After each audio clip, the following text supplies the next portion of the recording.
छोटे से गांव में एक पुराना वीरान हवेली था जिसे लोग काला महल कहते थे। गांव वालों का कहना था कि वहां एक भटकती आत्मा रहती है, राघव बाबा की आत्मा, जो कभी इस हवेली का मालिक था।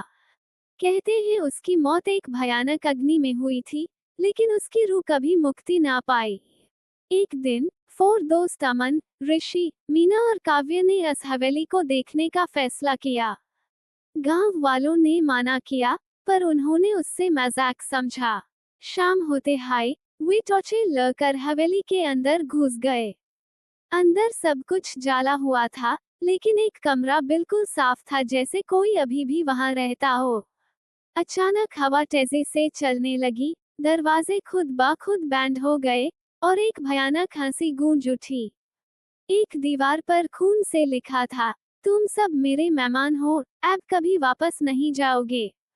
ऋषि का हाथ किसी ने पकड़ लिया, पर कोई दिखा नहीं। मीना चीखकर बेहोश हो गई।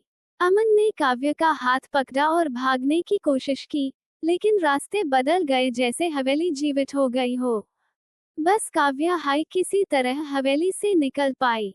बाकी तीन कभी नहीं माइल।